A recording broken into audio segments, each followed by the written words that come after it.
Hello, good evening, and welcome to the Talkin Kop. It's Sunday night. It's Gav, it's Emmet. The other two lads are off. I don't know what they're doing, but they're off. And me and Emma are going to chat around Liverpool against Bettis. We did a preview show, which ended up being a big argument over Curtis Jones, which was great. We done a watch along where me and Kev just had a few cans and watched the game, which was also great. But we decided that we're going to come back tonight and talk about what did we learn from Bettis, players, the manager, tactics, style of play, whatever it might be. What did we learn? And another couple of things we're going to chat about. Emma, how are you? Yeah, good. Are you okay? Yeah, I'm all good. Yeah, nice busy weekend. Didn't really get to see him. Did you go out for your Amazing dinner I didn't today? get. No, I bought me dinner in. Did you? Wood Fire and Wings. Little sponsor in there for you. Wood Fire and Wings. Absolutely How much gorgeous. did he pay us? Mm. Fuck all, says you. It's a free meal every Sunday with me. And Remember sure, that look. place I was telling you about, the Loudon Bay down? We're naming all these places. Yeah, well, The fuck it, why Loudon, not? Go on. the Loudon Bay down on the Green Hills Road. Yeah, When you buy 9 meals, you get a you 10 get free. a meal free. Yeah. And I thought, right, well, this is about 2 weeks ago. Yeah. And I bought my 9th meal, and then you get a text message saying, here's a voucher for €30. I thought you would get one meal, Fuck as off. in a burger and chips. Yeah. But I got a €30 voucher to Nice. spend off my next thing. So I think when I bought fucking food for the three of us, and it ended up only costing me €17. Like, Nice. so Nice. happy days. And that Woodford and Wings do the same. After every 10 meals, they give you So you're just a going loyalty voucher. I'd say We're just you going love around getting all the loyalty meals. I'd say you love the coupons in the back. You remember the directory you used to get? All the Yeah, coupons. I've all my Tesco club card and all Yeah, me picked straight up into me. town. Straight into town with like a little voucher in your pocket for a free Big Mac. Quality. No, you do. You love your old dinner on a Sunday, don't you? Whether it's out or in, Yeah. you're a big fan of it. Um, so you're good anyway. I'm good. How are you? I'm great. Yeah, I'm good. A busy weekend. The week is busy coming up, and yeah, Liverpool against is it Arsenal Wednesday into Thursday. Arsenal, yeah. Which should be the crack and nice to be Is it back. Wednesday into Thursday or Tuesday into Wednesday? I'll Um, tell you now, I think it might be Tuesday into Wednesday, isn't it? I hope it Could is. be wrong. What All day these today? 12 kickoffs. Sunday, Monday, Tuesday, Wednesday. I think it's the first, which will be 12:30 on the Thursday morning. Yeah, Yeah, Wednesday night, Thursday. It's yeah. I'm not Sound. connected to the internet there. Sound. So yeah, looking forward to that, and then of course I have to be up at 6:30 on Thursday morning, so that'll be the crack. Watching that match and then trying to get out of bed. But Liverpool against Betis. Before we do that, some breaking news.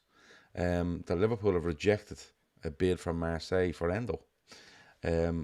Apparently 16 million, which is about what we paid for him, if I remember rightly.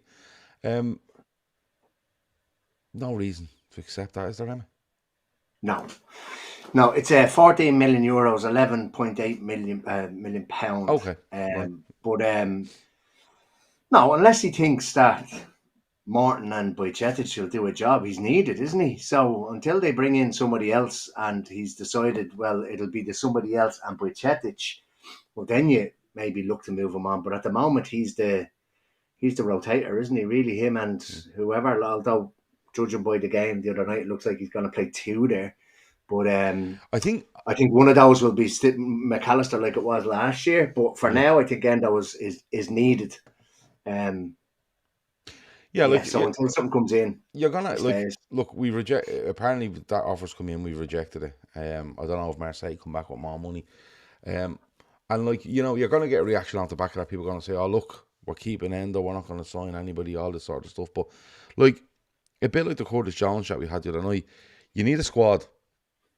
And Endo's part of that squad. Whether you want him to start or whether you don't want him to start or whatever, he's part of that squad. So Liverpool rejecting that isn't surprising. It really isn't. It was interesting to watch, just getting onto the game. It was interesting to watch the other night what we were trying to do. And Dominic Szoboszlai kind of, gives it away at the end of the game where he says, look, we played with 4 at the back, 2 lads in midfield, 2 lads out wide, and myself and Harvey Elliott playing as 2 10s. One of us had to go up front, one of us had to go one side, the other fella had to cover, and they basically used that as it was nearly like a really deep line forward and number 10. You know what I mean? It was the way it was, and he says that he doesn't think they'll be playing that an awful lot because he just had no strikers to start the game. So that's where they went with that. But before we get into the game, can we talk about the pitches? Like, I was Slot said air pitch was good. Air pitch wasn't good. Okay. Look, let me tell you something, right? Liverpool Football Club, Manchester United, Arsenal, Man City, AC Milan, Barcelona, Betis, whoever are playing in America, right? All of these clubs have, kind of like travel people that look after all the travel. They look after all the travel, the facilities, the this, that, and the other. And I can't understand, and I know what's going to come at me straight away. It's all about money, Gav, right? But honestly, Emma, we're turning up in America for a shitload of money. Let's be honest about it. And they cannot lay a pitch in front of these teams to play football. Like, they genuinely can't. They can't find pitches wide enough, right? They can't find pitches wide enough. They can't find grass to put down on the ground. And people are saying air pitch looked alright. Air pitch was poxy, right? It was slow. The ball was, you could see the ball holding up as you were trying to pass on it. At one stage, they went for a drinks break, and there's a guy randomly walking around with this big steel fucking bucket, pouring sand into potholes. Right? It was unreal. Like, do you know what I mean? And they're only laying them pitches about 3 days before these games. I understand happen. But listen, this is the thing, Emma. If they're only going to lay pitches three days beforehand, and Liverpool and Manchester United and all these teams are turning up with squads worth in excess of 500 million quid, surely the club should be turning around and going, no, listen, that has to be better. Or just go to an MLS stadium and play in an MLS stadium that has a standard size football pitch under FIFA rules, and even if it's 4G, play it. It's safer. Because Curtis Jones, I think, hurts himself the other day, right? And I think the pitch might have had something to do with it. I watched United last night, and Euro goes down, Hoyland goes down, right? A couple look a bit nervy on these pitches. The pitches you could see, like, it was like someone went to your local DIY shop, like Woody's, and bought, the rollout grass. It's like, give us a load of that, will you, mate? I'm just going to extend me garden a little bit here. And I can't understand, like, why clubs are allowing this to happen. And I know it sounds a bit grumpy old man, but, like, honestly, we could be sitting here now in 3 weeks' time going, that player's out for 3 or 4 months. He's badly done his ankle on a pitch where they were literally, Emma, pouring water on it during water breaks, spraying water all over the place, and filling potholes with sand. Like, come on. This is meant to be a proper it's setup not just like going in 2-footed on the Americans, but we've seen that at World Cups. We've seen it at Rugby World Cups. I think it was the most recent Rugby World Cup. They were going for scrums, and the pitch was ripping up in front of them. I can't remember where the last Rugby World Cup was, but look, it is a hazard if a pitch isn't fit for purpose. I don't know who signs off on it. Like, you're right, these players are expensive. I think they're laying them over American football pitches, are they? Is grass, and as somebody said, was it last week, grass is different that they play American football on compared to what they play football on? Listen, I don't know. All I'm saying is, like, if you watch the Liverpool game the other night, right, from about 3 yards inside the touchline on both sides, the colour of the grass was completely different to the rest of the pitch. Completely different to the rest of the pitch. And then Arsenal against United last night, and you're looking at it, and they couldn't move the ball around. The ball is just slowing up on everything. Like, Euro, like, people are laughing, So is that a grass issue or an irrigation issue? I don't know what watering the pitches? I don't know what it is, but to me it seems like they're just fucking dry grass thrown down, you know what I mean? And they're trying to get water onto it to speed it up because they know it's a slow surface. Do you know what I mean? And, like, people are laughing, oh, Euro injured already and all. It's not even funny. You know, that lad goes to play, and just literally next thing, he's gone. Do you know what I mean? And Super Diddle says, does our ground staff not inspect it? But what are they going to... This is what I'm saying. When Liverpool go away, they plan all these things to win an inch of their lives. Like, where we're going, what we're doing, media, all this stuff. But surely the pitch has to be like literally the most important thing. You know, I know I sound a bit like Roy Keane and Cy Pan here, but you have to expect something to be, you know, playable on. Do you know what I mean? Mm. Like, it'd be like, you know, an American football team turning up at Anfield and going, well, this is not what we play on. Like, it's not good enough for us. Like, to be fucking all sorts of stuff going on. But I just thought I'd mention it because I just think, like, when I was watching the game the other night, it didn't even add to the whole experience of watching the game. You could see the ball was so slow, it was bobbly, it was different colour pitches. But the fella going around with a bleeding bucket of sand, like, he was filling poles.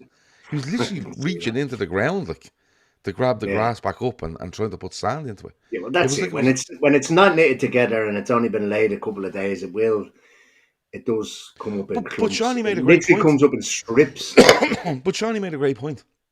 He said, Gav, these are in bleeding NFL stadiums. They aren't being used for months. They haven't been used for months. The NFL finishes in February or Yeah, March, so I think late February. put it down. So Would they not be having concerts and all in I these don't know. places? No, But listen, if they're paying that amount of money for Liverpool to come over, late or weeks United, or ago. whatever, Yeah. just say, listen, that pitch has to go down for 6 weeks beforehand. End of story. Do you know what I mean? We're paying this. It's a big, you know, thing that's going to happen. This team is coming over, where we're hosting all these teams, and it's just like, it's absolutely. I think it's just absolutely crazy. And I know it sounds like I'm just moaning, but honestly, Do players are going to get FSG injured. have shares in the Pittsburgh Steelers, I think or is I it don't know. or is it the Pit, or is it No, the Pittsburgh it's the White ice Hockey hockey team? team, isn't it? Jesus, don't say that, Emmet. People think we're fucking at the buying an NFL team now as well, and that's why we're not buying anybody. Jesus, don't do that. But I just wanted to say something about the pitches because I just thought it was just I think it's horrendous. Like people go on about, and the funny thing is, like, they don't give it a mention when it's in Mm. America. But if you go off to bleeding Thailand or Singapore, it's all about how will the pitch hold up and boom, boom, boom, and you're like, lads, You hear it in the Premier League. but the pitch in Thailand Really it's is actually a tactic in the yeah, Premier League to but not but water the pitch when you come up against a passing side. So yeah, but the pitch in Thailand, firstly, is the right size. It's a yeah. football pitch, you know what I mean, and it will play all right. But when we go to America, don't say anything about the pitches, lads. Don't mind that the two strips down the side are different colours and falling apart. Like I just think it's absolutely insane. But looking, Brian Murphy says I'm gone full right Keane. This pitch looks like a car park. Yeah, listen, you know it was like it's just and listen, I'd watch Liverpool playing in a car park, but I don't want to see Liverpool players coming out and possibly missing the start of the season because a pitch is dry, it's bumpy, it's not laid right, it's being thrown down 3 days beforehand. If that's the case, just tell them they're playing on the NFL pitches, but they're not wide enough, you see. That's the problem. Mm. Extend your NFL pitch and just say that's the surface you're playing on. Come here, look at the times we used to rock up at fucking what was the name of what's the stadium? Oh, Fenway Park. And we used yeah, to play on a fucking baseball ground. yeah, yeah. Remember that But used at to be least, mad, but at and least, like there'd be a crowd there, and then all of a sudden the pitch comes in about 5 yards, and it's just hoardings. yeah, but at Remember, I least, played Roma nearly every year. yeah, but at least the grass that's in the Yeah, part of that pitch was laid properly. Do you know what I mean? And it looked like they made the effort. Like they do the same in the, is it the Yankee Stadium as well they play in? I'll do it. Yeah, Yeah, I don't know where Man City played the other day. I think it's like somewhere wherever New York City play. but you can still see the diamond, like, and everything. I know, but at it. least but the chances are is that they put that down and said, right, that stays like that now. You know what I mean? Whatever, for whatever amount of time. But anyway, it is what it is. Liverpool against Bettis. And the first thing that threw up to me, Emmet, was 5 minutes in. We're playing a different way. We're playing a different way. We'd get our goalkeeper to pass it to our centre back, who might go out to the fullback, who might come back. But this is literally tap the ball to the centre back, out back. Like I counted at one stage, I think we made about 12 passes, and we weren't outside the kind of D of the box. It was all about drawing people in and stuff like that. When you're watching stuff like that, and I'm gonna put my hands up, my nerves were fucking gone watching it. You know what I mean? Because a couple of times, Kwanzaa made a mistake.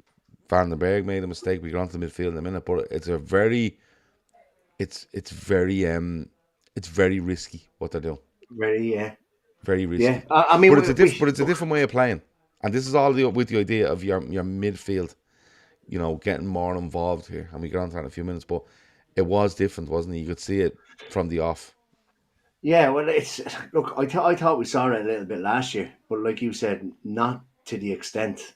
And it looks like it's going to be something that we're going to have to get used to. Now, look, we may have learned an awful lot, but still at the same time, learned very little, especially with what Slot said afterwards. But yeah, it is going to be hard to mouth stuff. But I do think that the players that we have are good enough on the ball to look. There's going to be a mistake, isn't there? At some stage, Yeah, but I do think the way centre halves and right backs and full backs have developed these days is they're nearly as good on the ball as midfielders. They are basically just deeper line midfielders these yeah, days. They're so good on the ball. So look, it's another new way for us.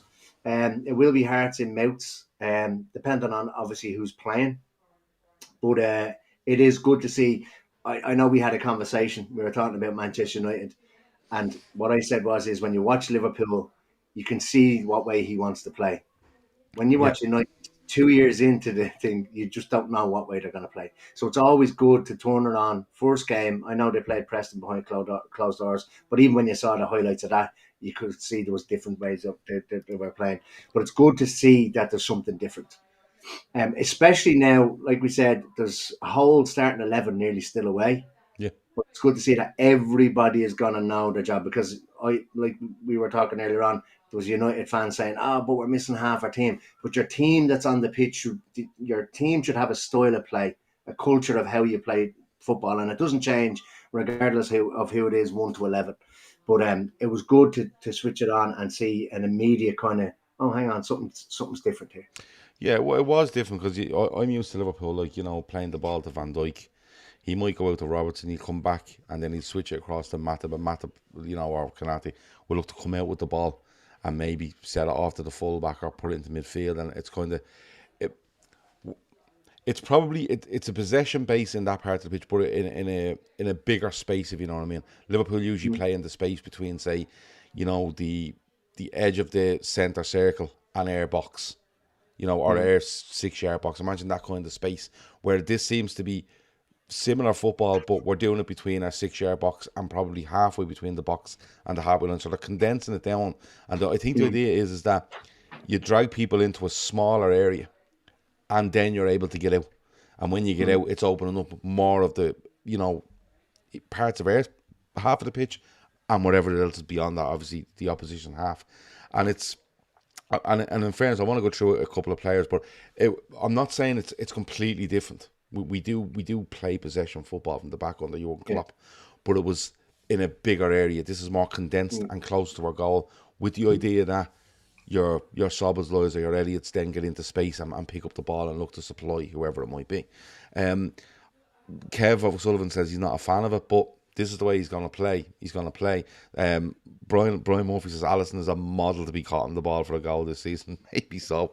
But come here, he'd be a model to be caught on the ball for a goal every season. Look, he does so. Yeah, and the thing is, in fairness to him, he might get caught once a season, but listen, you let him away because the things he does for you over the rest of the season, it far outweighs on being caught once or twice. But in fairness, Alisson might get away with a bleeding hairy one, and then he just goes, right, that's enough, and then he just starts kicking ball. But centre backs, Sepp van den Berg, I was really impressed with.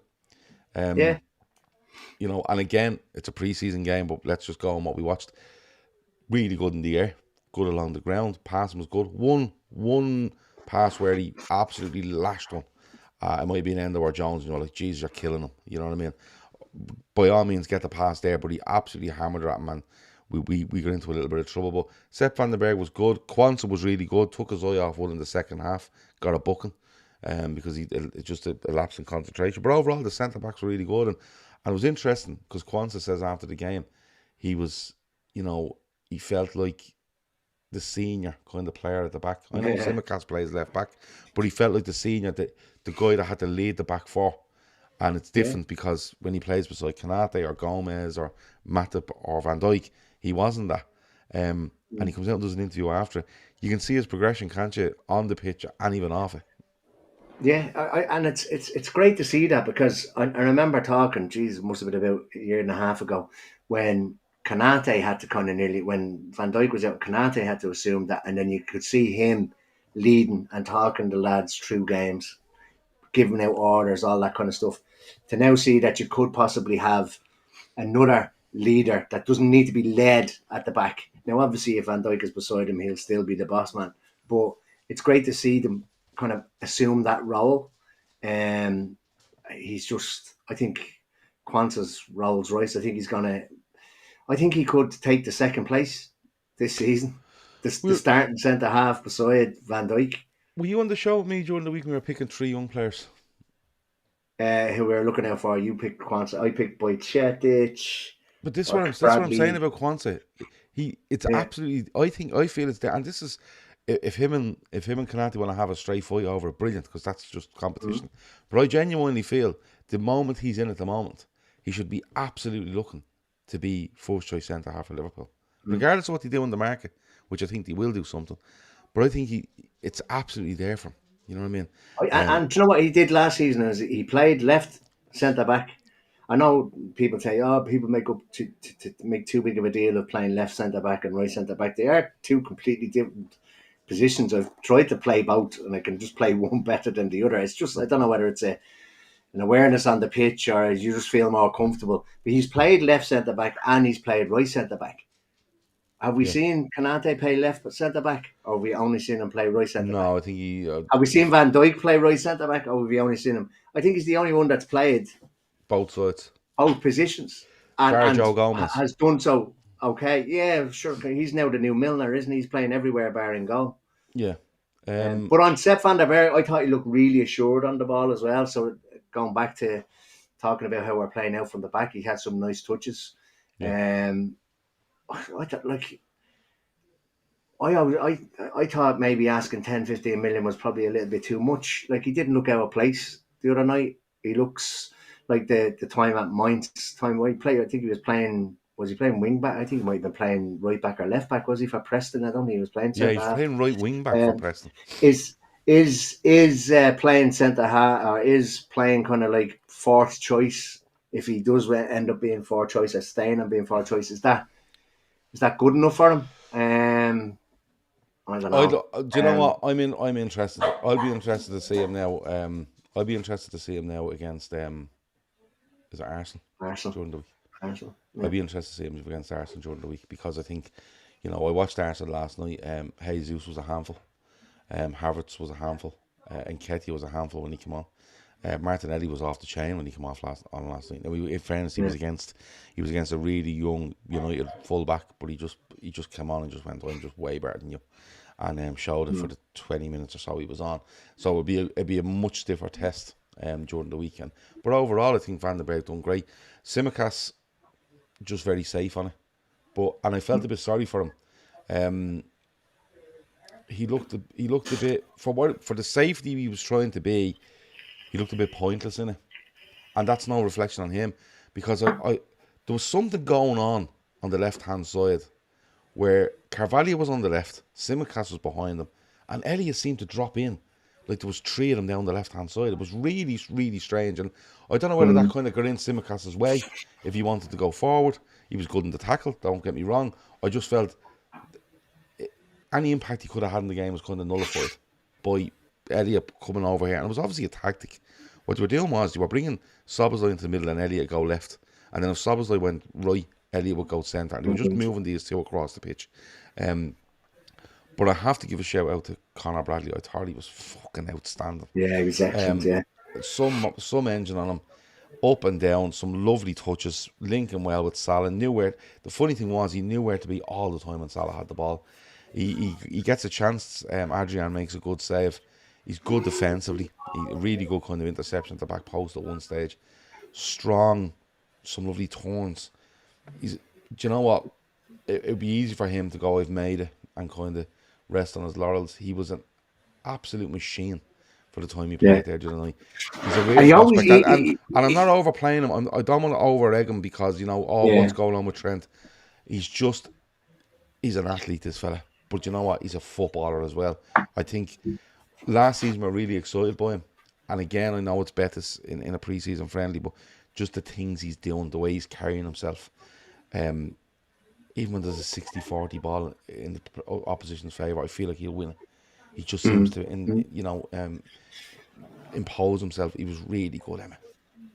Yeah, but he seems to, and again, not to go back to, he seems to always end up in the box, in the corner of the box. That's kind of what you want. But like you said, he gets back as well. But he is a really, really good footballer too. Yeah. I'm conscious of talking about Trent, but you can see what way Trent to be used. If he decides, well, not whether he decides to stay. As far as we know, he's staying. It's whether he signs a contract or not. But you can see what way he would kind of flourish, I would imagine, from that type of role, with how much Bradley was getting forward, and how wide they were getting, how wide the wingers were getting as well. But yeah, Bradley is. I think I saw a headline earlier on. He said he feels the fittest he's ever felt. He looks feels like good. He feels extremely strong. He feels like he's matured a little bit over the summer as well. So, look, I think he's an excellent footballer. I think it's a lovely I headache to think have. he needs a few stakes, but he loves a tackle. Like, do you know what I mean? And look, you saw when Trent first came in, there was more meat on a leather shoelace. Like, do you know what I mean? But Yeah. and he filled out. That'll happen more than likely with Bradley as well. But I think we have a really good one there. Yeah. I think he And could play right wing as well. yeah, but that's the Even thing. him and Trent. It's a great headache to have. I think it's a great headache to have, And look, again, it'll fall into the argument will fall into the slot of oh, do you put Trent in the midfield because why you have Bradley is there, people are saying there about Trent's being pictured in training. I think he's in LA at the minute, is he? In training, somewhere in California, anyway. Sorry, I keep rubbing my nose here. Sorry, just so you know, I'm not fucking. There's a hair grown from my moustache and it's grown upwards. And it's tickling me fucking nostril. Do you never get that?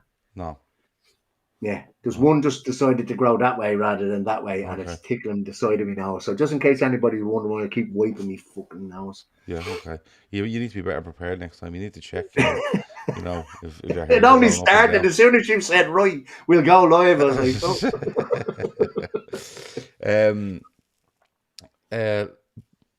but yeah, look, I just think it's a really nice headache to have. Trent looks absolutely ripped in training, wherever he's doing some training on his own and stuff like that. And yeah, look, he's due back in the next week or so. So, but like you said, it's all about a squad. And if you want to play Trent right back, and you say to Bradley you're his backup, fine. Like Bradley's 6 months into his Liverpool career, realistically. Do you know what I mean? Yeah. I know he's been there a couple of years and he's had a couple of League Cup games. He's gone off to Bolton and stuff like that. But he's 6 months into his first team Liverpool career, proper. So I don't expect I don't expect Bradley to be walking around going, I'm the best right back in this club, and I don't expect that. But like you said, he's versatile. You know what I mean? Like you could see him playing right side of midfield. You could even see him playing a kind of advanced midfield role. He just has a running power about him. But I'm getting way ahead of myself. I just thought going back to the whole last season, like when we were doing the inverted thing, he even did that and wound up in the centre of midfield and did all right. I think, did he play against Fulham? I think when we did a watch along, he might have been playing, wasn't he? I think he did play against Fulham, and he was inverting and found himself in the middle of midfield a few times and did well. So yeah. Jono says this Trent Madrid stuff is getting a little bit too much. The guy's being spotted in nightclubs with half the Madrid team. Has he? He's signing Madrid shorts. Just tell the club you want out and save us the bullshit, says Jono. Well, let's wait and see what goes on with him. I'm still standing by. I don't think he's a Liverpool player in 12 months. I want to be wrong. I want to be like so wrong, but that's where I still am on it. I've seen reports, articles saying, oh, Trent has said he can't wait to get back and start with Liverpool and start with the new manager, and he wants to spend his career at Liverpool. Now, I don't know how recent those comments are and stuff like that. I don't even know if the comments about getting back and doing stuff are real. I don't know what to believe anymore, because people just make them up. Like the other one the other day where someone wrote a headline saying, "I'm glad he's gone. Curtis Jones delighted Jurgen Klopp is no longer at Liverpool." Like, weird stuff. But someone touched on it there. It might have been Jono actually, and it was the midfield. And pre-season or not, I thought Endo struggled. Yeah, I think he really struggled. Now, couple of things to this. I don't think the pitch helps anybody, right? And I think you see it at the other end of the pitch with Bettis. Bettis try once or twice to play out, and they decide this isn't fucking working. And not that Liverpool were pressing them really well, but you could see it was Bettis were trying to actually hit kind of diagonals and switching the ball rather than trying to pass on the floor. So there's a few caveats to this. I think the pitch is one. It's the first game of pre-season, still trying to find their way and stuff like that. But overall, I looked at Endo and I think his limitations, and I know what his limitations are. His limitations is his ability on the ball, right? Everything else, I'm absolutely fine with him. Work rate, tackling, pressing the ball, winning tackles, whatever. I'm absolutely 100% all right with that. But his limitation is on the ball, and I think it showed the other night. I think a couple of times he got it, and his touch wasn't good enough, and that can be pre-season.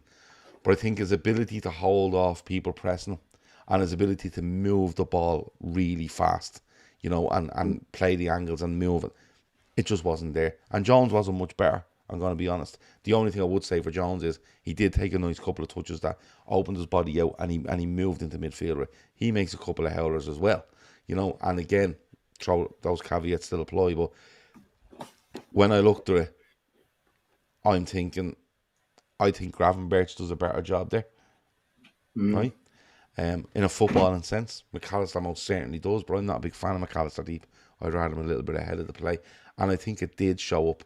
If you're going to sign someone in the summer, that has to be your number one. It has to be. Yeah. And I know people will think, no, that's just you overreacting off one game.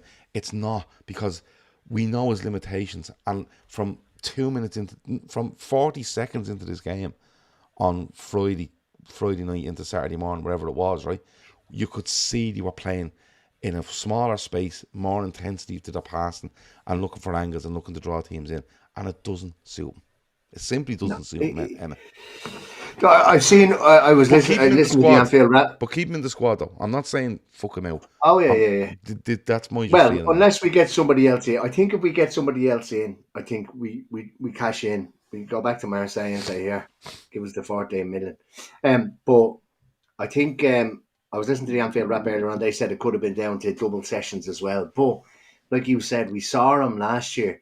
I mean, Palace scored a goal by dispossessing him. Turns out it got pulled back about 2 minutes later to say that it was a foul on him. He can't. He's really good at winning the ball back. I think at one stage on the Bettis game, he actually wins the ball back on the edge of our box, actually just inside the box, really well. Yeah. But again, he gets his head up and gets the ball to his feet, or getting it ready to move it out of his feet. There's another Bettis player on top of him. He takes it off him. I think he shoots, just goes by the bottom post. But yeah, he just. I don't think it's tiredness. I don't think it's double sessions. Like you were saying, it's the first game back. We saw it when he had a run of games last year as well. He just he can't move the ball quick. We need to be doing those. I think we've seen these small little triangles, and I'm not sure he's makes any part of a triangle. I think but we've Curtis Jones telling us it's the most comfortable. He feels it might be the most comfortable system and type of play to suit his game. I think it's the exact opposite for Endo. Yeah, I think Endo would much rather a manager come in and go, listen, we're going back to this agricultural fucking, function in midfield. We're going to get it down the wings. We're going to play down the wings. We're going to play it into a false nine, and you're going to be there to break things up and press. And he go, yeah, that's me all day long, fucking twice on Sundays. You know what I mean? And it just doesn't suit. And it's not. Part of it is down to pitches and different things, but it just, you could see it in him. There was one the other night where he got the ball. He was about on the halfway line, a little bit inside that Bettis' box, or half, and he gets the ball. And what happens is, he he takes control of it, right? And then he turns and he takes about a second to think, where am I doing this? And his body stops.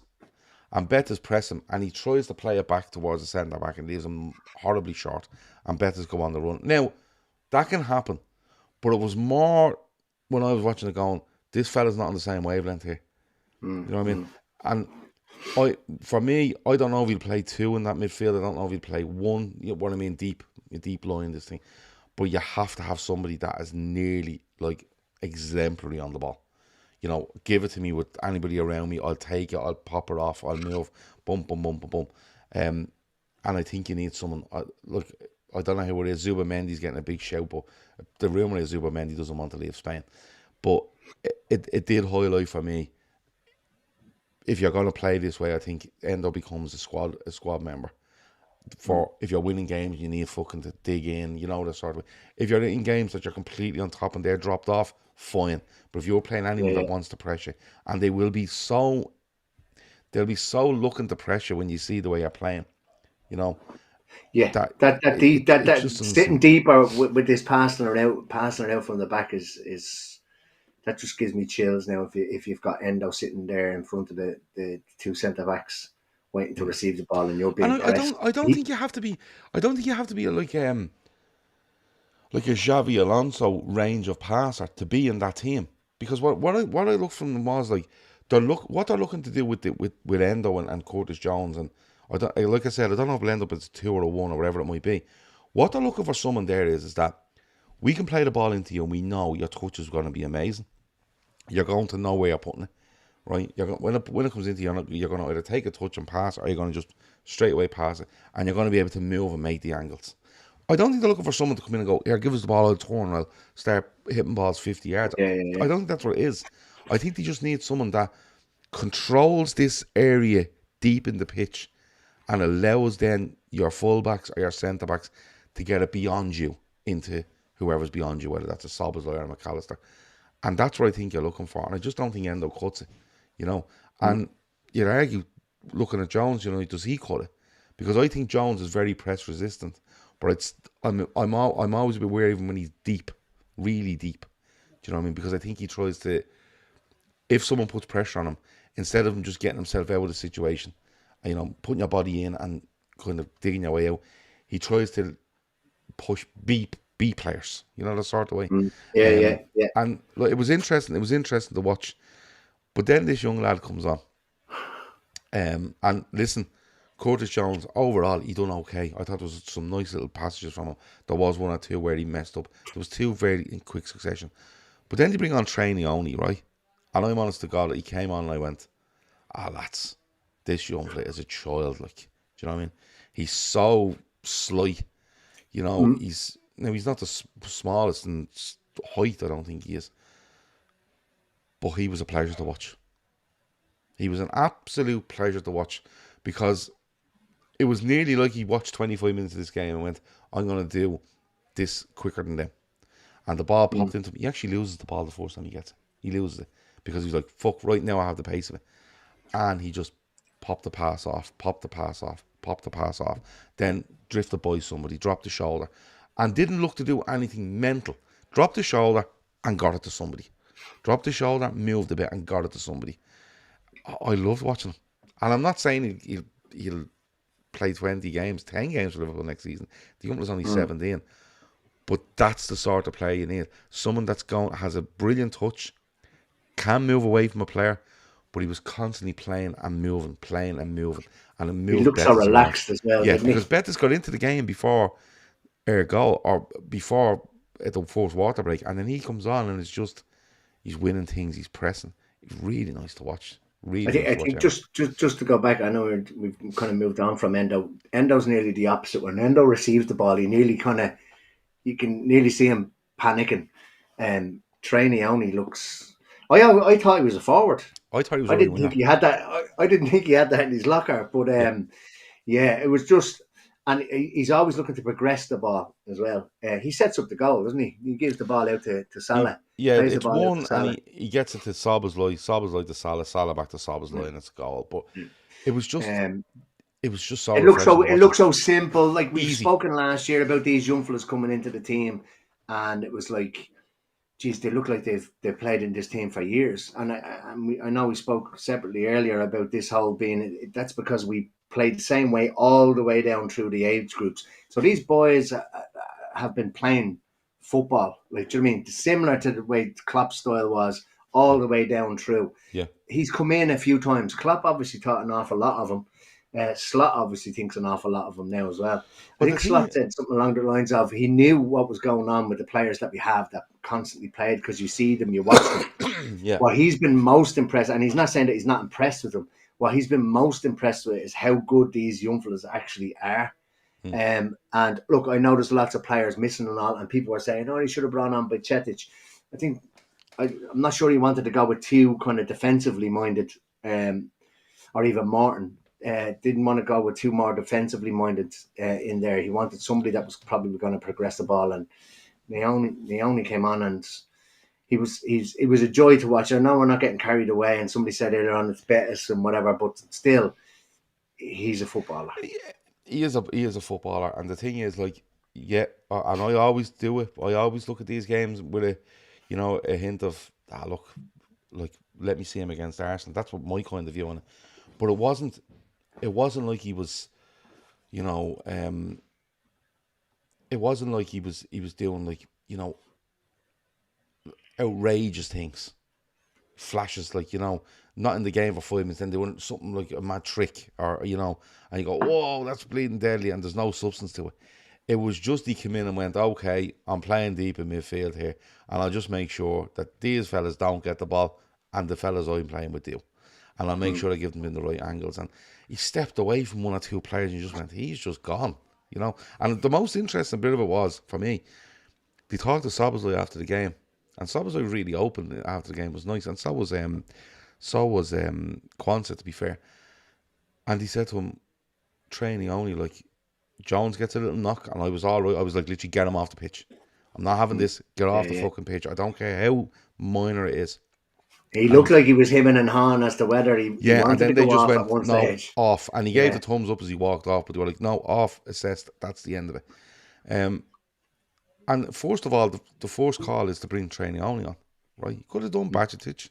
You could have done, and I love Bajcetic, by the way. Sorry, Bajcetic, whatever you want to call him. I love him, right? He could have brought on Morton, but he doesn't. He brings this lad on, right? And that's a little tell. I think that's a little tell.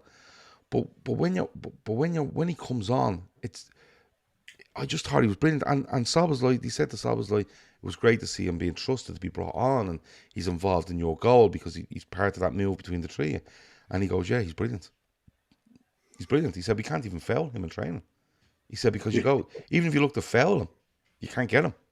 Because his movement and his body movement and the way he manipulates the ball and manipulates the situations he's in. He was just... Szoboszlai was, like, not raving about him, but really, really complimentary about him.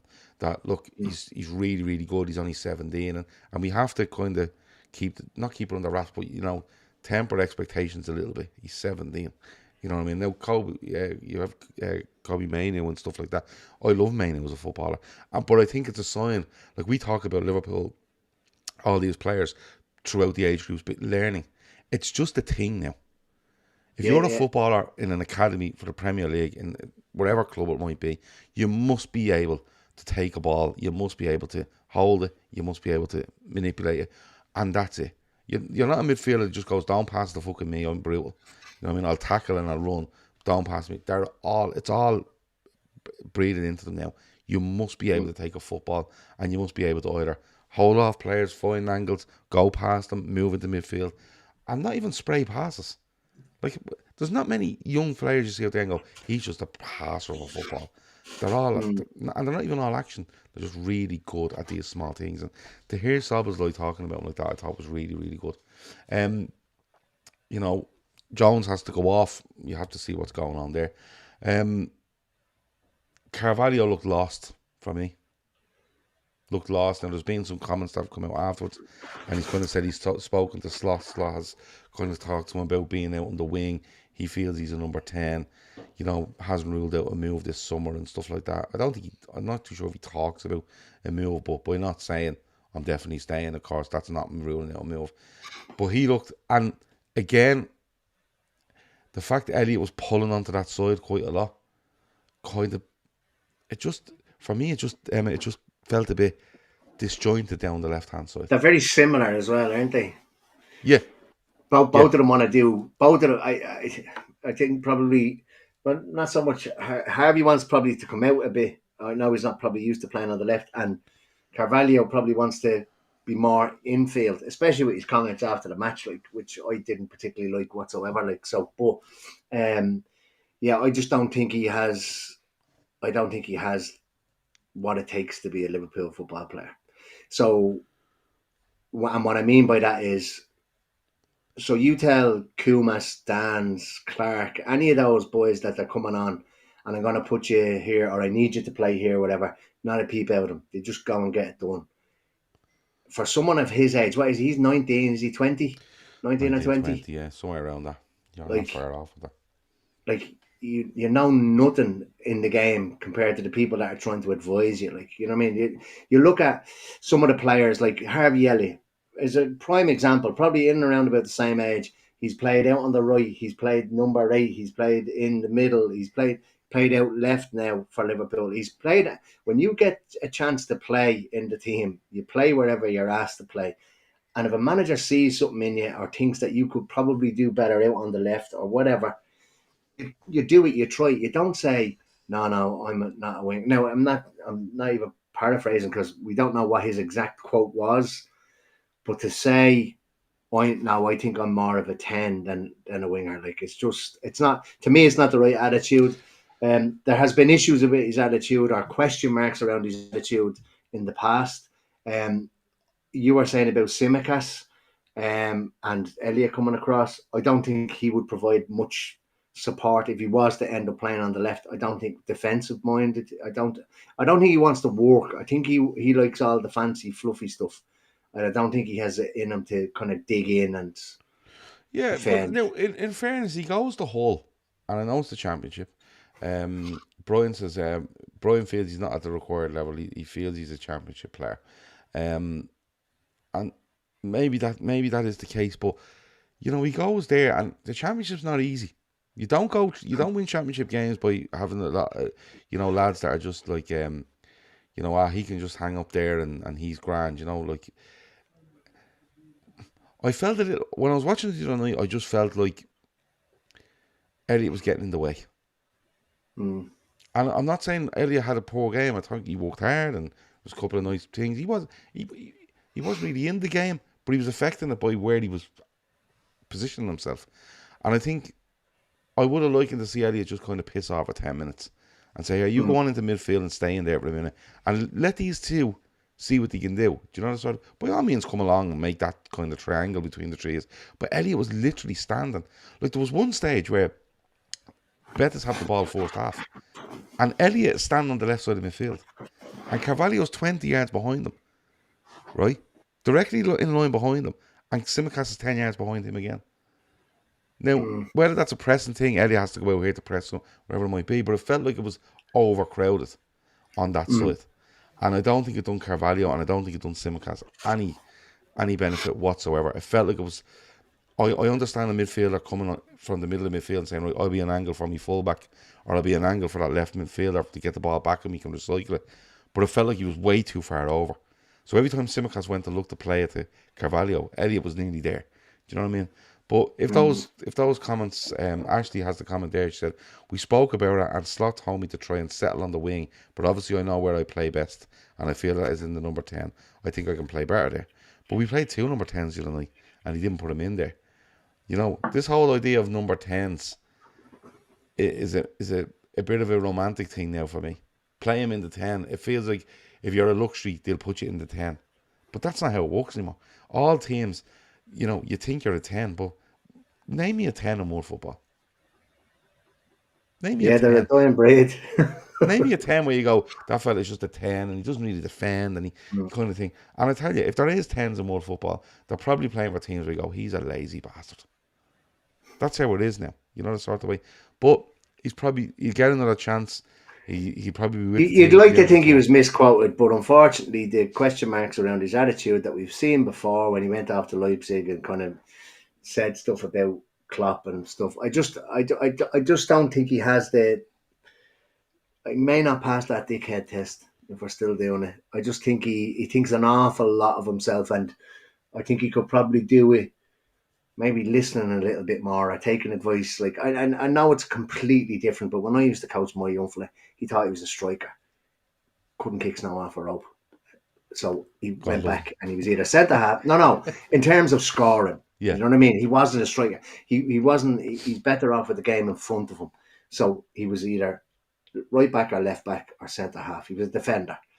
Sometimes you need a coach to say, "I think you will do better there," and this fella just thinks he knows better than the manager or someone that's in the game a hell of a lot longer than. That's just the kind of vibe that I get off him, and yeah. I think cash in, get your, what would we get, 15, 20 million for him? You're probably looking at 15 million based on what Liverpool Yeah. paid for him and the season he has a whole.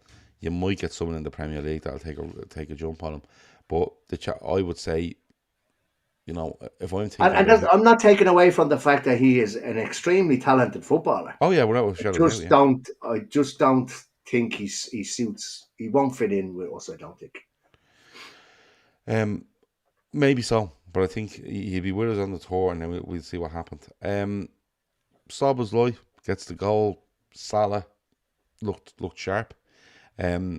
But and in fairness to all the players, I noticed quite a few times where a player might make a run, or not even a run. Like, I'm not saying the run behind the fence. Might make a move into a certain space, expecting to get it, and then it didn't happen. And you could see them kind of throwing their hands up as if to say, "Lads, this is what we're working on, and you're not doing it." You know, the sort of way.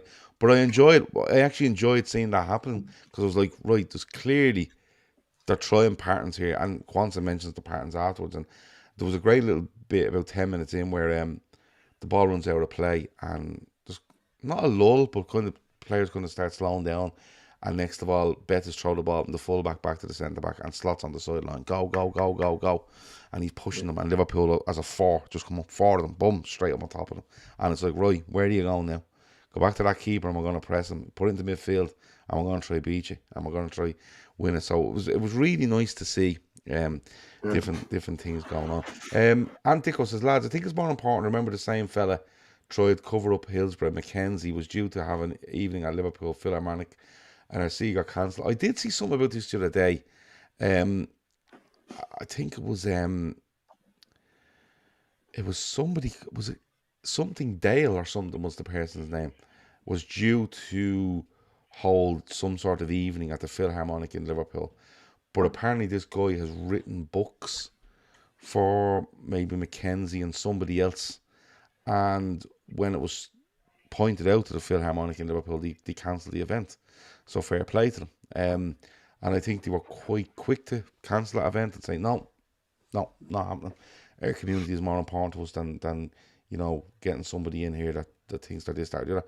So that was kind of nipped in the bud. I don't know if it was nipped in the bud nice and quick, but I seen the first I seen it was Gareth Roberts, formerly of the Anfield Rap and now of the Late Challenge podcast, isn't it? The Late Challenge podcast, and he Ian Dale from LBC, yeah. But he put up saying, here's the official statement from the Philharmonic, and fair play to the Philharmonic for doing what they've done, and it's a nice builder in fairness. You like toilets, Emma. You're a big man for the toilets. They've lovely kind of stained Holiday glass. Inn, just in case anybody's Holiday wondering. Inn on Lime Street, Holiday Inn. best toilet in Yeah. Liverpool.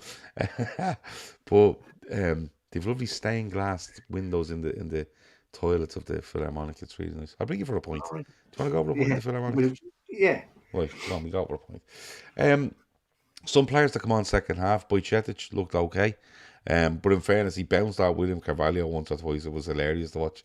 Yeah, William he's Carvalho a was just dog. going around hammering into fellas, and then going, "Nah, I'm not bothered chasing that. If I get the ball, it'd be great. But if I don't get it, fucking, look, if I don't get it, I don't get it." Doak, the poor Bettis fullback was terrified of Doak. I thought Martin was really good when he come on. Found his players, Moves a tackle, doesn't moved it. he? Yeah, moved it. Yeah. Moved it. and progressed it well, and came back, got deep. Yeah, the lads that come on no matter, except Nat Phillips. Holy fucking Jesus! When the ball came near him, and again, I'll give him a few, I'll leave a few marks on there for the pitch. But when the ball came near him, and he was like, "Yeah, listen, lads, we're playing in there like, the width of the pitch and 10 meters this way. This is the box we're playing in now." And he was like, "What the fuck's going on?" And he was just kicking it, whatever. And then the Bettis got in behind at one stage, and he went to chase him, man. And then he went, "I'm not catching him." And he just started running in a diagonal back towards his own goal, running an absolute treacle all over the place. But He's an old style centre. He's not like, no, I know what's he there? He's 27 or yeah, 28 now. Is you he can't be small, playing a maybe? high line, and I don't think you can be asking him No. to be pinging balls around. Kevin Ball says that was hilarious. It was absolutely mad to watch. I was roaring laughing watching it. Because it was just like this. If you think Endo doesn't Looked like a suit this, competition winner, if did you he? listen, if you think Endo doesn't suit this fella is like, if you're gonna put a poster on the wall to go, this is how you don't suit this system. It's just Nat Phillips' head. It really is. It was off the chain, man. But it couldn't come on. Harvey Blair I looked like the lively, goalkeeper. looked really confident because He's a lot bigger than I thought as well. Elliot hits a back pass to him about 3 minutes after he comes on. 3 minutes there. Elliott's on the halfway line on Liverpool's right wing and turns and puts this thing about 30 feet in the air back towards him and leaves it short. Bettis fella comes in. The keeper comes out, makes a good tackle. But he looked really confident on it, not afraid of it, and yeah, he looked absolutely fine. But overall, I think he made a good save towards the end as well, didn't he? I think they only had one chance. I think he saves with his feet. yeah, I think it's the one where Coming in he. from the left hand side, Yes, yeah, he does. Yeah, he makes a really good save there. Makes himself big. Kind of leaves that area for the striker to go for, but make sure he blocks it with his leg.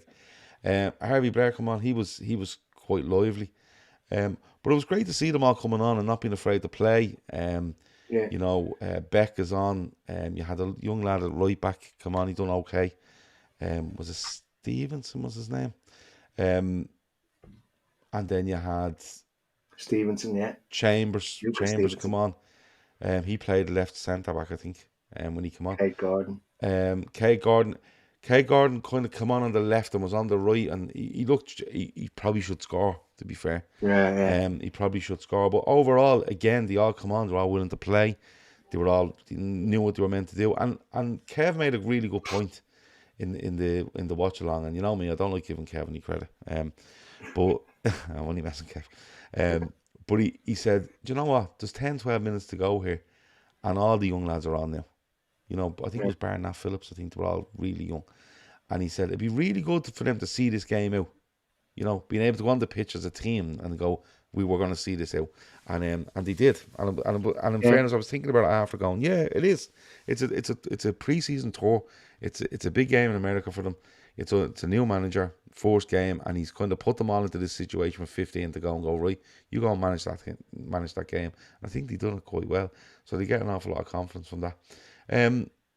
I'm raging that Dan's picked up an injury. And then I'm even more because raging the fact that we played with those that fathead is going to take tens or two false nines, he was going to start. I think he would have started those. He would have played with him to experiment with the system with a striker through the middle. Yeah. Scouts of Peace says, leave Nat Phillips alone. He should get a contract extension and pay rise purely for spite because he's going out with Liam Gallagher's daughter. Yeah. No. Just get rid of him. Take the 4 million you're being offered by whoever and out the gap. It's just not going to work.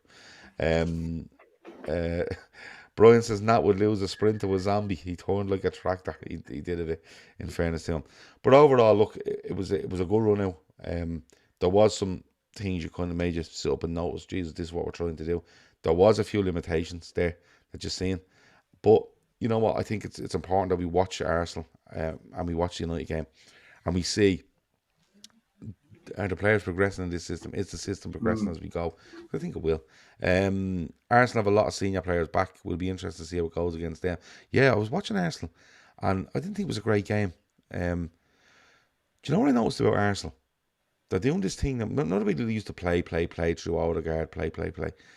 An awful lot of fullbacks getting it and trying to whip it down the line for runners. Just watch that from Yeah. Arsenal. Watch that from Arsenal at the start of the season. It was just something I was against United last night. Listen, it's pre-season.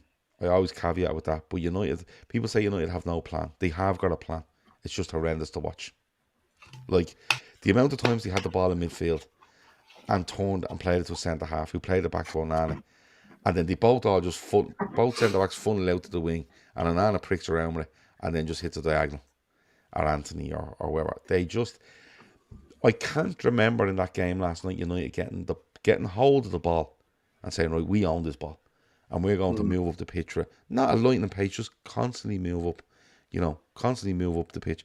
I didn't see it once from them last night. It was all about trying to not even press Arsenal and into a mistake. It was more like, let's hope they lose a 30 yards from our goal and then we'll try to do something. And even at that best chances played out to Anthony and he came inside and popped a few over the bar, they have a system. It's just horrendous to watch, and that's what you're going to get. Arsenal did have an awful lot of players back. Obviously Ben White didn't go to Euros, but you had Gabriel come back in. Odegaard was obviously there, and Ketty was there. Martinelli away with Brazil. Martinelli comes back in. Havertz comes back in. You didn't see the keepers now. You didn't see Raya or Ramsdale. Zinchenko was playing. There's quite a lot of them. Yeah, there's quite a lot of them. So it'll be a tough test for Liverpool. Yeah, so the likes of Odegaard wouldn't have been at the Euros. Norway didn't qualify. No. Ukraine went out in the group stages, didn't they? For Zinchenko to be back. Yeah, Brazil. Zinchenko That's the one I'm yeah. surprised that Alisson isn't coming back until we're back in Liverpool. But we get to some Brazilian players there. Yeah, Gabriel and Martinelli. Yeah. Gabriel and Martinelli, yeah.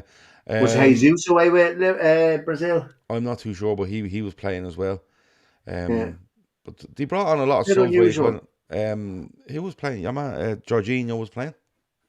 Jorginho was playing. He would have been there with Italy, yeah. Yeah, you didn't see Royce. Partey was playing. Did an awful lot of players. Back.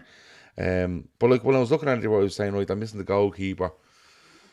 Your man, the Polish fellow, was playing. He Query or whatever his name is. So yeah, so they'll have a stronger squad than us going into this week. There's no doubt about it. Absolutely no doubt about it. They had a stronger squad than us in the FA Cup last year, and we put the kids out against them, didn't we? Yeah, but I'm just saying in terms of where you are in pre-season and stuff like that you'd feel like they're a bit ahead of us with the players they have back. Do you think it's a bit unusual that we don't have more players back? Well, so Kanate didn't kick a ball, right? That I know. I'm not saying that, but it's not about kicking a ball. No, I know it's time off. You've been away on duty. You get your time off. Timber was playing as well. If I'm a player, even though you give me a new manager in town, I know it's very easy for me to say, you get yourself to America and you try and get settled in, and do you know what I mean? You rock them back up on the 4th or whatever date we're back in Liverpool. I understand with the likes of the English. Calafiori, did he sign for Arsenal? Joined the squad today, apparently, says Kieran. I don't know. Like I've no problem with Trent, Gomez. They've been away. They haven't had any time off. You know what I mean? Gakpo. You've got Van Dijk. The Copa America lads. The Copa America finished on the same day as the Euros. Yeah, but so Holland only got to the semis, like. Yeah. Semis are 3 weeks ago now. Yeah, I know, but they're only 4 days before the final. Do you know what I mean? It is what it is. Obviously, listen, it's not like the club are going, oh, look at these pricks taking time off. It's obviously been agreed. No, I know. I'm just saying from my point of view, if it was a case that there's a new manager in town, you'd probably be coming back a little. I know some of the younger lads, I know they weren't involved in the Euros. They had more time off, whatever. Because a few of them came back a little bit early. So you'd just, not that you would be enforcing it on them, but you'd like to maybe see them take it upon themselves to say, listen, I'm going to cut short this break by a week. I'm going to come back a little bit early. I would have liked to see a few of them arrive in America maybe middle of this week. and have a couple Well, of I days think training that and maybe play. Kanate, Gravenberch, I think Yeah, are maybe you'll arriving. see them for United and stuff like that. But Jota as again, well, like Jota's Jota's back in. arrived. Yeah, yeah, Jota's yeah, arrived yeah. in, yeah. But he Um, have him on Wednesday. yeah, we could, yeah. But look, the club obviously know what they're at, and they'll walk around it. A couple of comments. Maverick says, you need to take the money for Endo. Shaking my head. Some like Endo. Most know he's not the guy. I'm not. I don't think we've suggested he's the guy. I think we've No, kind of pointed out a lot of his frailties when it comes to this system and what we're looking to play. But as a squad option, you know, like he's a guy. If you sell Endo, who are you putting in there? And I know Mm. Bajcetic is a very, reasonable answer, without a shadow of a doubt.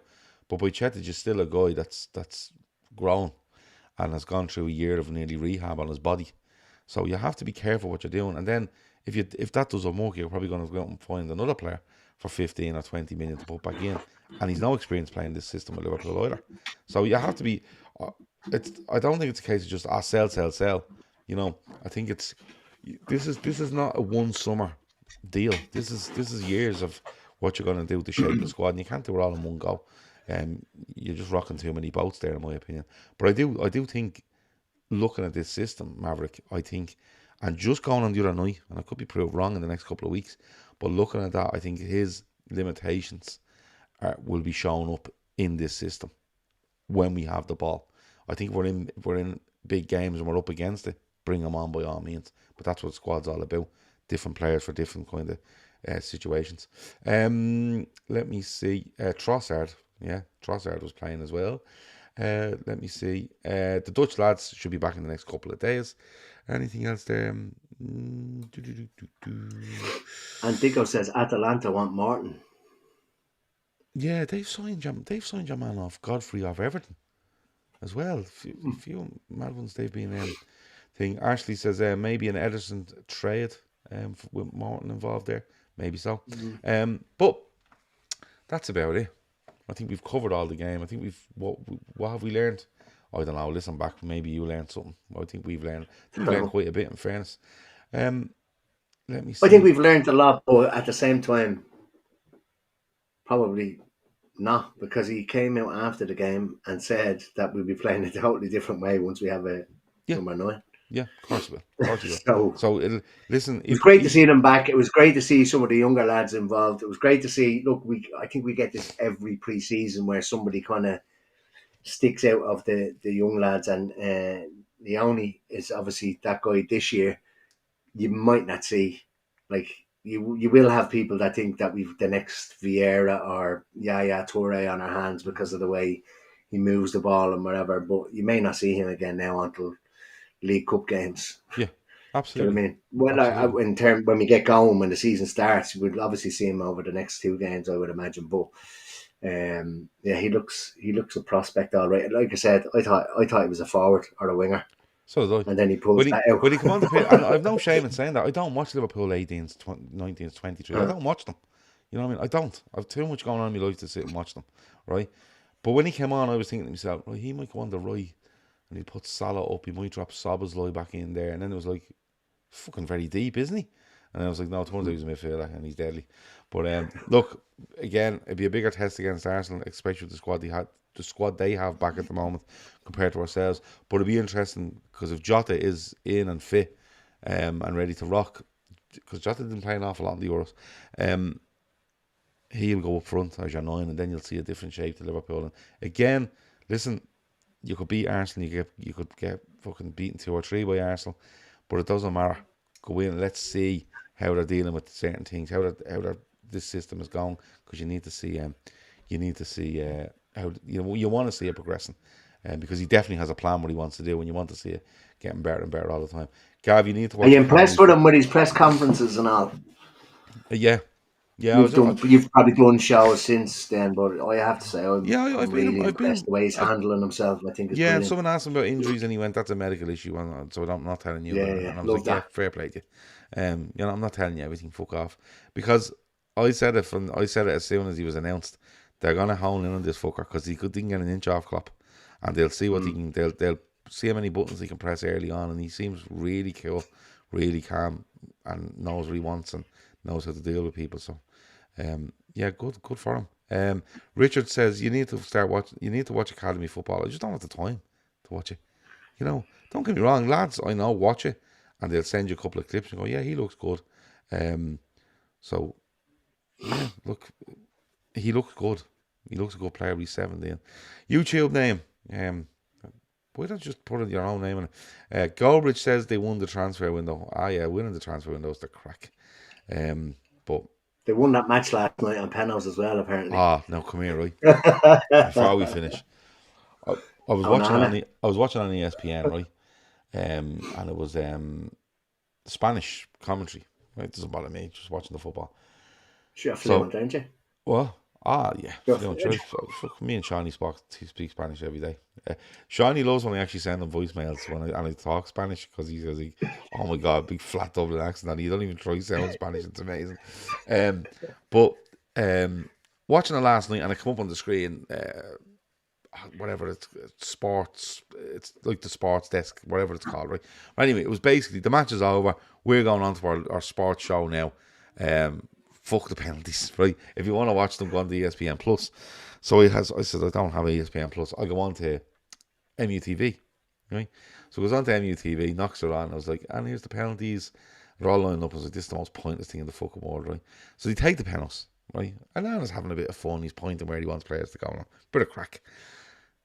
They win the penalty shootout. And the words out of the commentator's mouth, and I swear to Jesus, this is what he said. He went, fantastic for Manchester United. They win the penalty shootout here tonight against Arsenal. Unfortunately, they couldn't get the job done in 90 minutes, but they do prevail in this penalty shootout at the end of the game. And I went, fuck in hell. You know what I mean? Like, literally, don't talk about the match. We won the penalties. And you're like, lads. What's the point in it? I don't know. It's extra entertainment for fans. There's league tables involved in this and all, isn't there? Because I think you get 3 points for the win and a point for the penalty shootout. Yeah, but we didn't do a penalty shootout. No, but there's not going to be a final of this as well, is there? No, I think that might be like, no, there won't. No, I'd say we're playing, and it's probably us, Arsenal, and United in a mini group. Bettis aren't part of it. Yeah, that's what I'd say it is. So you'll probably see penalties fucking on Wednesdays, Thursday morning, or whatever. Oh yeah, I think it always happens in the American games. They always, regardless of the result, there'll be a penalty shootout after for an extra point. I think it is. Yeah, they should do the American penalties. Oh, the ones we run the halfway line. The halfway line. Yeah. But it was fantastic from MUTV. Like, it was like, used the words fantastic at the end of it. I was like, fucking hell. Oh, Jesus Christ, where are they? What are they up to? But anyway, anything else before we go? Oh, good. You're going to have to sort that hair out. That's growing up your nose. Oh, yeah. Can I get up close? No, we get out my face. Get away from the camera. Fuck's sake. Yeah, no, I think everything else is good. This week, look, we will do a build up to the Arsenal game, what we want to see. We might do a watch along for it. It's late again, but we might do one. We'll see what's going on there. Yourself and Phil will be on for our members, I think, tomorrow night, where we just talk some sport and some random stuff as usual. If any transfer stuff or any big news comes up, we'll cover that during the week as well. And then, yeah, we're getting closer and closer to the season where we get back into a normal rhythm. And look, if there's nothing happening and I have an hour free in the evenings, I'll jump on and chat to you about football, and we can chat about whatever we want. I don't mind. I enjoy it most evenings of the week. So, Emma, thanks a million. Sort your bleeding nostril hair out the next time. It's not my nostril hair.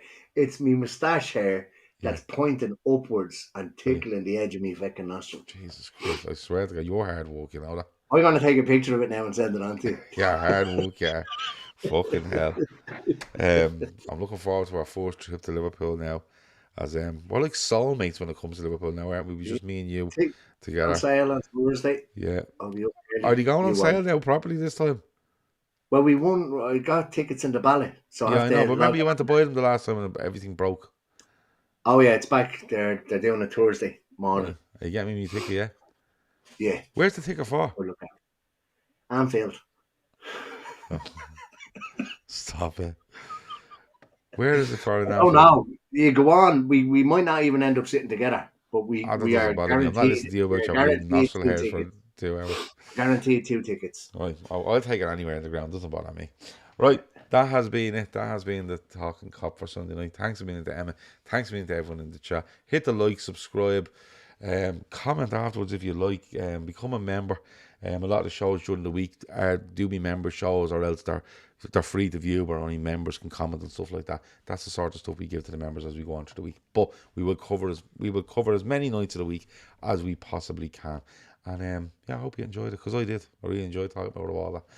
That's been it. Have a good one. Over and out.